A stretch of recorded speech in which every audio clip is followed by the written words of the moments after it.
Când eram eu mică, cred că aveam vreo 9 ani.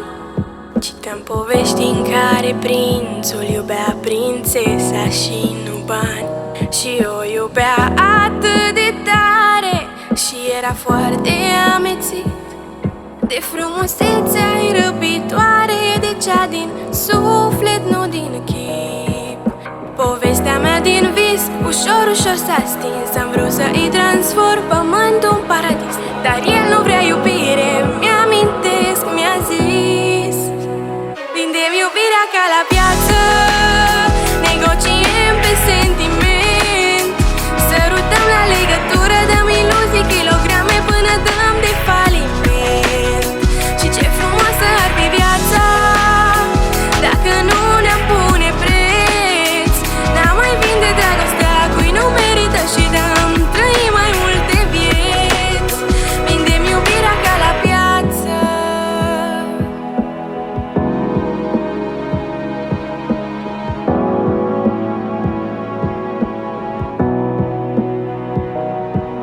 Trece timpul, trec și toate, viața noastră e o surpriză. Despărțit, tristețe multă, parcă nimic nu le alină. Dar oricând la schimb dăm, Doamne, un miracol, o minune. Nu vreau iubirea din povești, o vreau pe bune. Povestea mea din vis, ușor, ușor s-a stins. Am vrut să-i transform pământul în paradis, dar el nu vrea iubire, mi-amintesc, mi-a zis: vindem iubirea ca la piață, negociem pe sentiment, sărutăm la legătură, dăm iluzii, kilograme până dăm de faliment.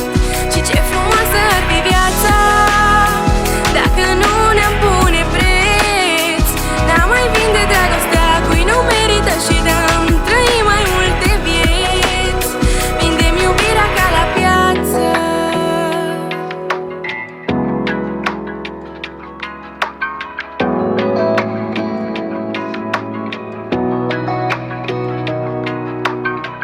Vindem iubirea ca la piață, pentru că lumea ne învață că și tu ai un preț în viață când iubim să ne